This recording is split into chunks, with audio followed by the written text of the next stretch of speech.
I'm here with Speaker Mike Johnson in the ceremonial room for the House Speaker, just off the House floor. Speaker Mike Johnson. You know, that has a nice ring to it. I'm not used to it yet. Welcome to the Capitol. Welcome to the ceremonial office of one of the Speaker's offices. There are many I've learned in the last 10 days or so. It's great to have you here.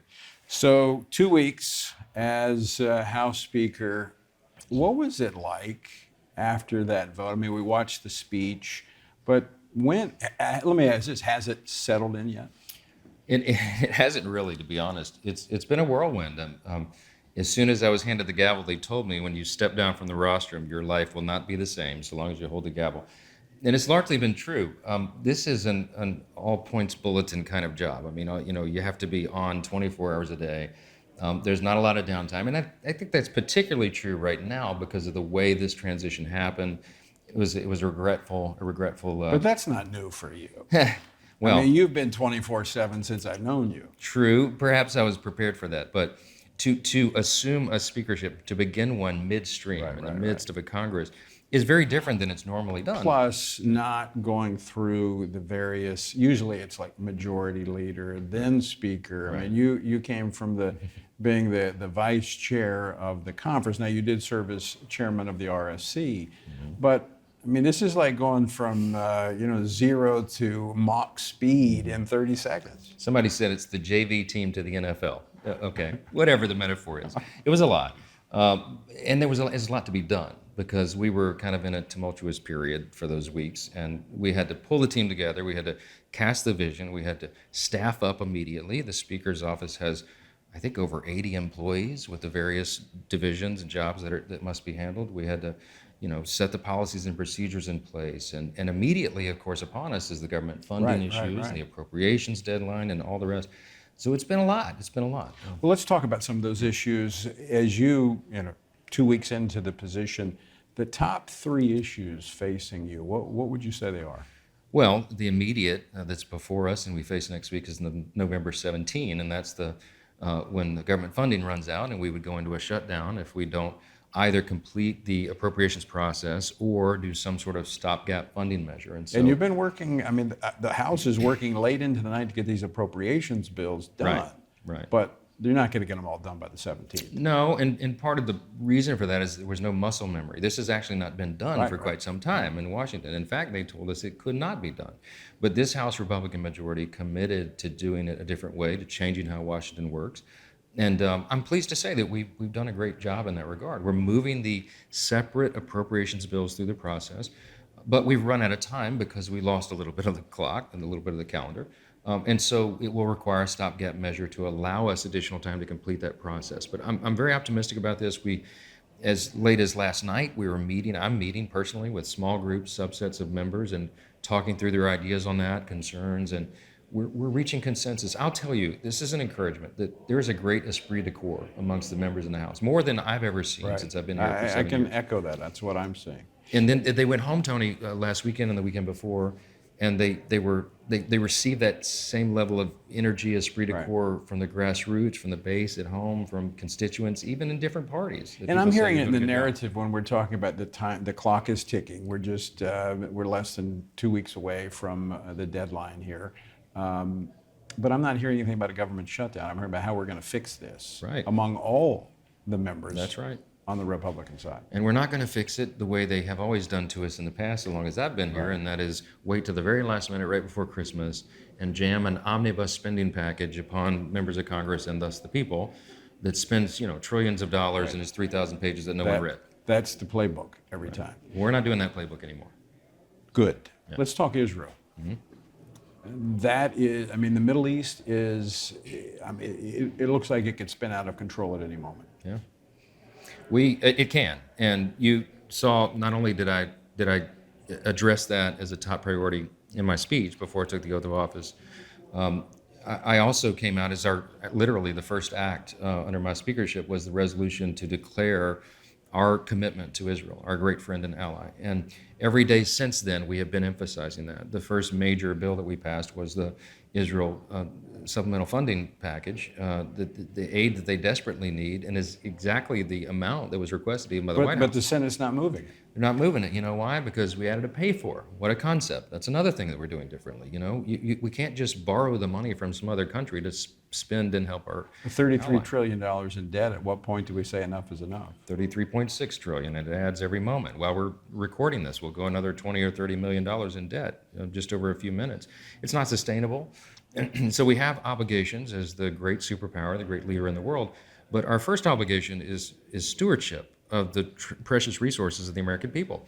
And maybe I'm old school, Tony, but I think we can do these things simultaneously, but it takes fiscal discipline. Every hardworking family in America has to make a budget. They have to live within their means. They don't get to spend beyond that. And their government should operate on the same principles. It's not rocket science, but we've gotten away from it. And that's why we're in this terrible situation.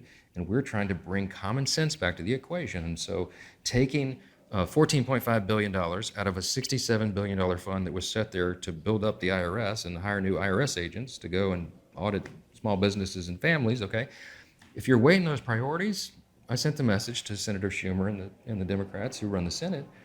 I think helping Israel right now is a little bit higher priority than hiring IRS agents. I wasn't trying to make a political statement. That just makes sense to us, and it makes sense to the people. House Speaker Mike Johnson, I like that ring. I'll never get tired of saying that. So we've worked on this issue in years past, religious freedom, freedom of speech. Are you concerned by what we see happening across America when it comes to the anti-Semitic activity and not only on college campuses, but now right here in our nation's capital? We're seeing it everywhere. I really thought that the large wave of anti-Semitism was not something that we would see in America. I thought we were kind of beyond that. There's always pockets of that, but wow, I mean, it's been shocking to see how this kind of uprising of anti-Semitism is just infected the whole country. And a lot of it is sort of centered in the college campuses, and they've been indoctrinated by these radical leftist professors and all of that. We know that that's a cultural issue, but to have it here in Congress has been so disconcerting. I mean, we had a member of Congress in the last 24 hours who doubled down on this, from, what do they say, from the sea to the ocean. Basically, the message is they want to eradicate the state of Israel. Right. And that's an elected member of the people in the United States Congress. Yeah, speaking out in support of a terrorist group. Yes, they're not just pro-Palestinian. It's as if they're supporting the atrocious actions of Hamas. I mean, it's devastating. We heard the harrowing stories of families of these kidnapping victims in Israel. We had a candlelight vigil, a bipartisan vigil, by the way, on the steps of the House last night, and I led the group in prayer. And I prayed to God that we would have peace in Jerusalem. We'd have peace in Israel. We're admonished in Scripture to pray that and to insist upon it.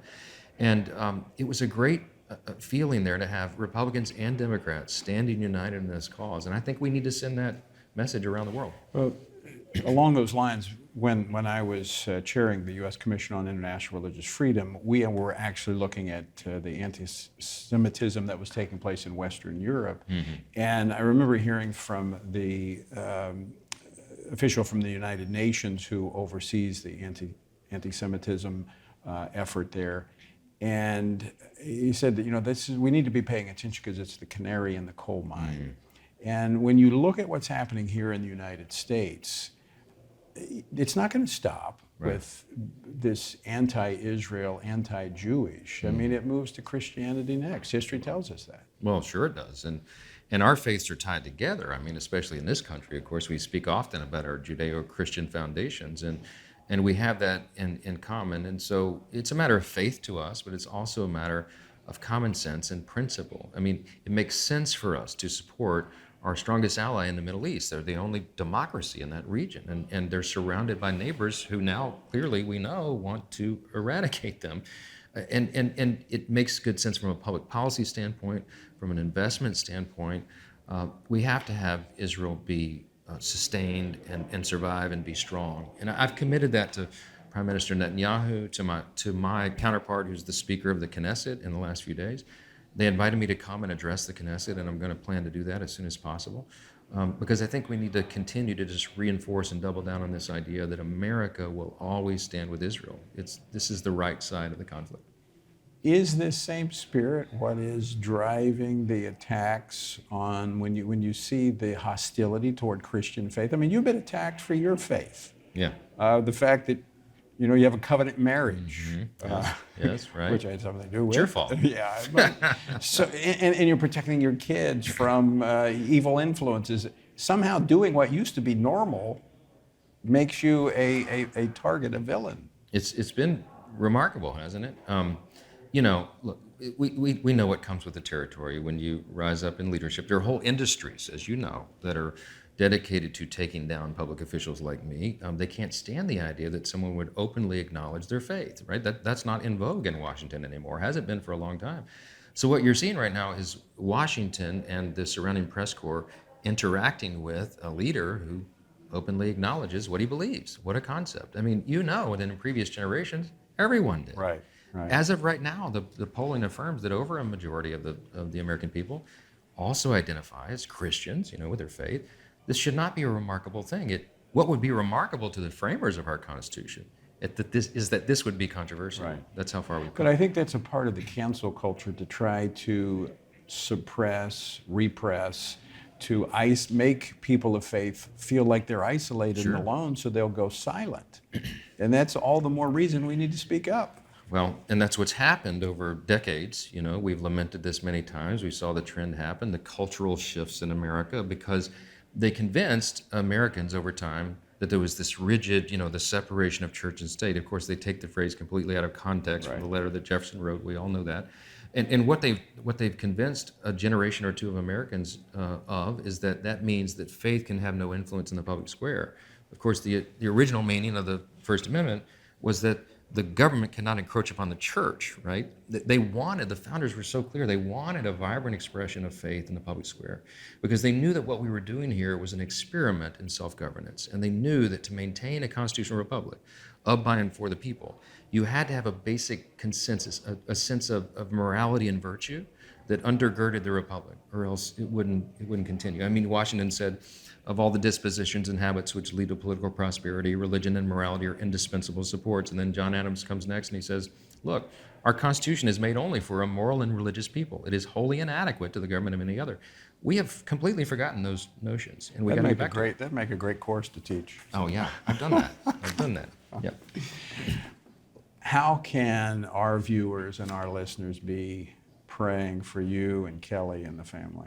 Yeah, thanks. I mean, it's no fun to be lied about and maligned and misquoted. You've faced that in your time and service and career as well. I got a resilient little team, little family, and I'm blessed. Kelly is a woman of strong faith. She knows, she believes God called us to this, and so she's being sustained by the prayers and support and encouragement of lots of friends and people that we don't even know around the country who are praying for us. All of our kids feel that. They're not unaccustomed to this either. And we're going to get through it. Look, I'm undaunted by it. I had my feelings surgically removed back in the 1980s, so they can't hurt my feelings. It's no fun to have your family, attacked in the way they are, but they have a strong sense about why we're here, and we're sticking together. But we appreciate all those prayers and that encouragement and support.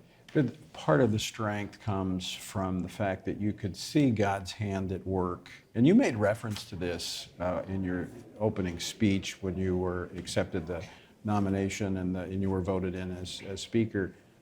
God has been directing your steps, members here. God, nothing happens by chance. Yeah, I mean, Scripture is very clear about that. And if you are a Bible-believing Christian, you know that God is the one that raises up people in authority and he sets down others, and he is sovereign. And so understanding that is actually a very liberating truth, right? It is. I mean, it takes the burden. He says, my burden is light, because if you're doing your best, as flawed as you are, to operate in accordance with God's principles and to do what is right and good for the people, then God blesses that, and it takes the responsibility in some measure off your shoulders. As John Quincy Adams famously said, duty is ours, results are God's, right? You know that quote too. I do. He said it right there on the House floor. That's right, exactly. When they passed the gag rule to keep him from talking about slavery. Yep, that's right.